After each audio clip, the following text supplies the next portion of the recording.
Hello and welcome to episode 26 of the Property Renovation Podcast. We're going to do something a little bit different, a series of episodes that we're going to start. And this is everything that you would need to know step by step in your home. First one is actually how to tile a kitchen backsplash for your house. Now, the reason why I thought it would be a good idea to do this is because if you get someone in, a tiler, to do some tiling in your kitchen above your worktops, it can cost anything from £400 to £700 for a couple of days' work. And that's without the tiles. So that's just the raw materials and the labour. And more homeowners are having a go at doing it themselves. But I thought it would be a really good idea to actually tell you step by step. I've done tiling myself in the past for over 15 years, and tiling kitchen backsplashes, I've lost count how many I've done. So I thought it would be a really good idea to show you. I'm doing something quite special with this one because I'm actually doing a video and audio podcast version of this.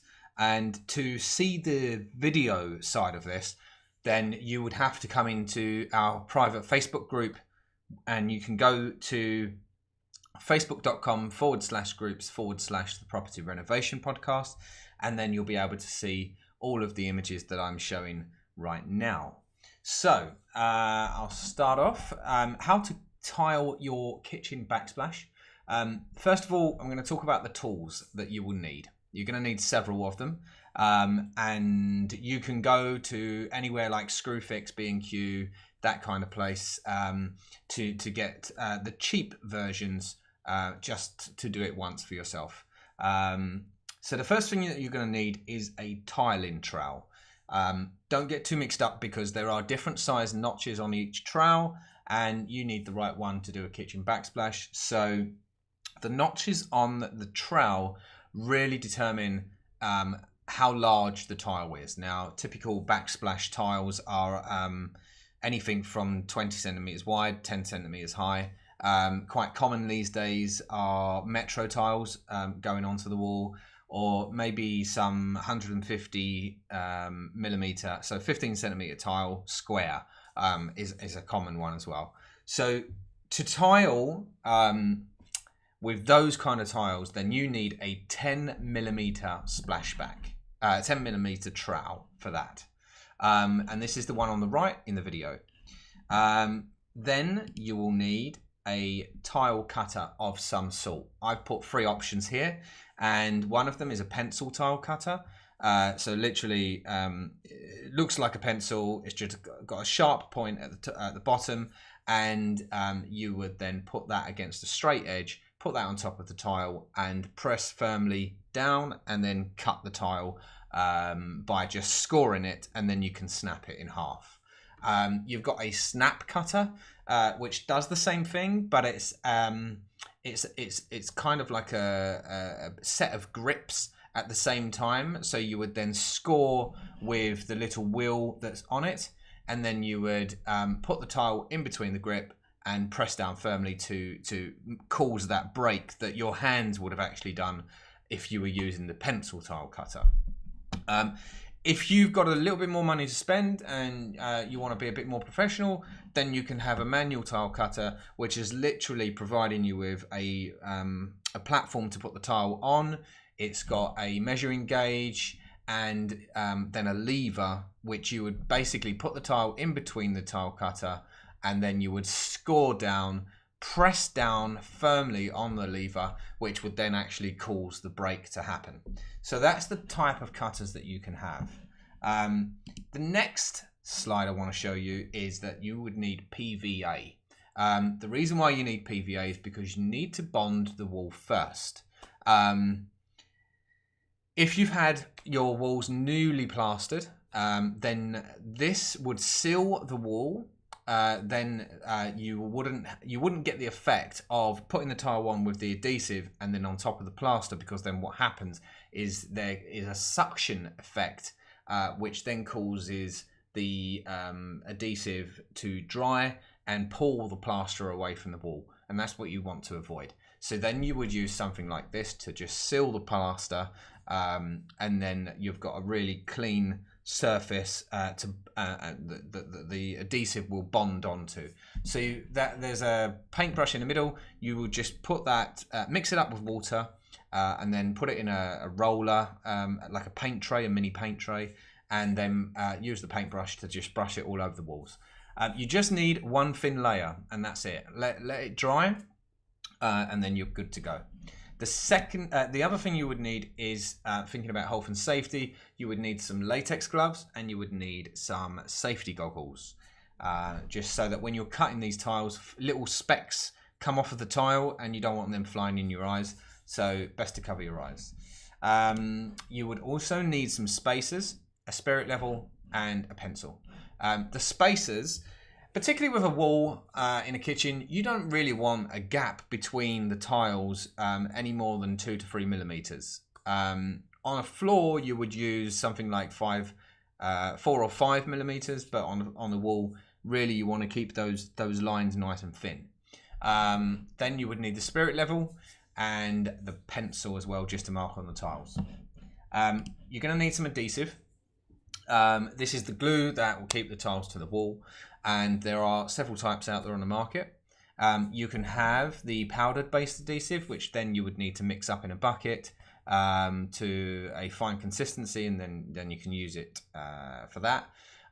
It's a cement based adhesive, and it really is only needed if you're applying it to heavy tiles, so that they bond to the wall a lot firmer as well. But for your purpose, for doing a kitchen backsplash, you only need a bucket ready-made adhesive that you can just take off the shelf. There in the middle there is the Dunlop wall tile adhesive. This is just a cheap tile adhesive. This is really all you need. And you can buy them from anywhere, like Wix, B&Q, that kind of thing. Any DIY store, you can pick up a bucket. For a typical backsplash, you need about 5 to 10 kilos of adhesive. Any more than that, you would need to buy a couple of buckets. Then the one on the right here is the ceramic floor tile adhesive and grout combined. I would steer away from these kind of combined products because it doesn't work, not really. From experience, I've used, like at the beginning of my career, I used these ready-made combined adhesive and grouts, and the consistency of the grout, which I will explain later on, it's the finer product that goes in between the tiles. You don't want that to also have a adhesive component to it. It's meant to be a really smooth finish, and I've found that some of these products which are combined really don't provide you with a good quality finish like they would if you were just using a grout separately and an adhesive separately as well. The next one is about the grout. Now you've got here you've got high quality, medium quality and low quality. This is just my opinion. I've tried all of them, so this is just my opinion. Mapai are amazing. They've got a large amount of colors, and you can get a really close color. They've probably got like 2 or 3 of the grey black kind of colors, and then they've got some really nice more colorful shades that you can have as well. Bow, again, really good quality. But still, I think that's a medium quality product. The good thing is that they offer a 25-year guarantee. If you go and purchase them from Tops Tiles in the UK, then I think there is still a lifetime guarantee on their products. Then you've got these like packets of adhesives. You can get packets of grout. You can go and get them from your DIY store, and they're a lot cheaper to buy, but at the same time they're lower quality as well. Typical prices for something like this would be the Mapai for tiling a backsplash would cost you anything from £10 to £15. The Bow product would be around 10 to 12 pounds, 8 to 12 pounds, sorry.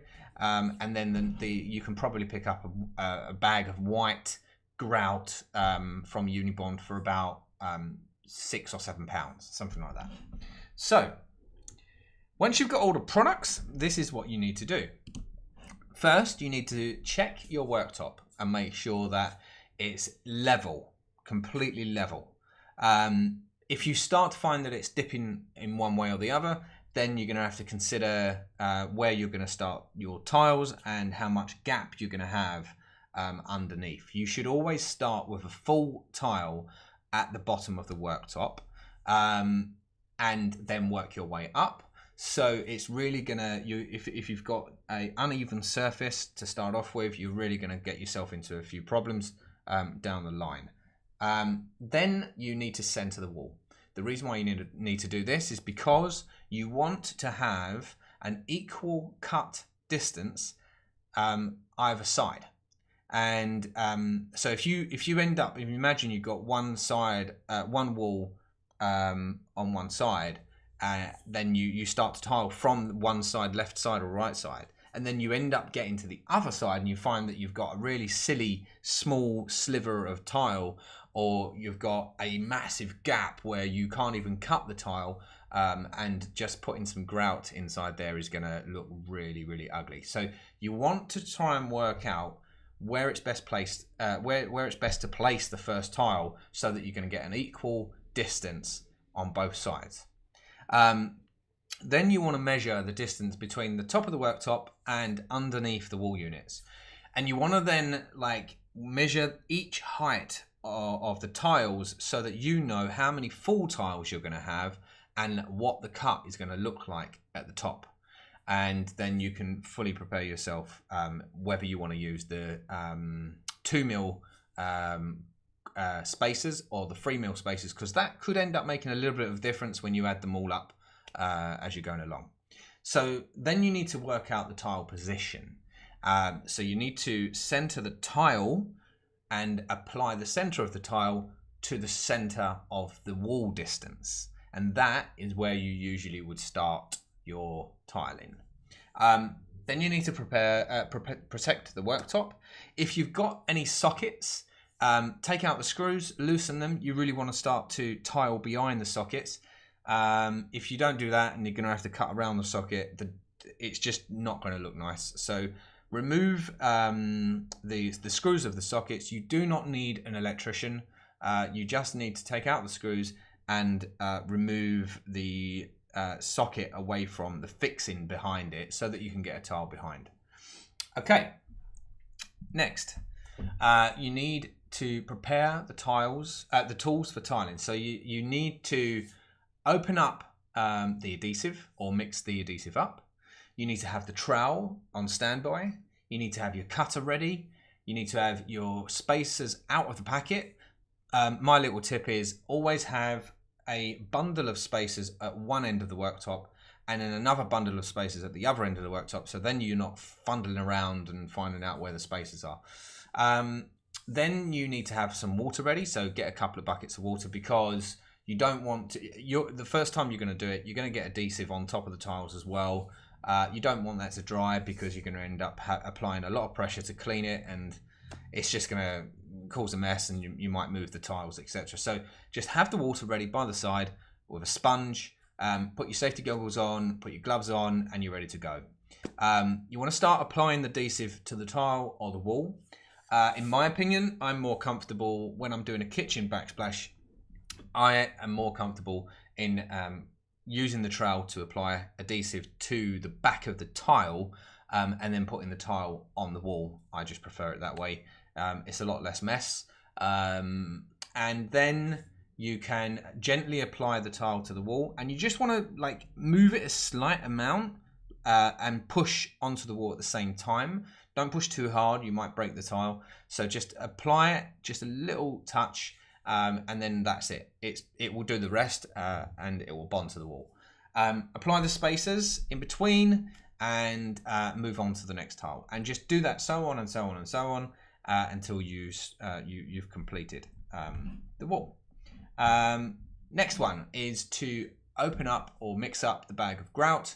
Have a grout float ready to on standby. Have 2 buckets of water because you're going to use a lot of water to get the residue of grout off, and open up the spaces. I'm actually meaning remove the spaces. So remove the spaces from the tiles. You don't want to leave the spaces in the tile because then that's really not good and it's just going to show up. So they are designed to only stay there for a while. Remove the spaces from the tiles.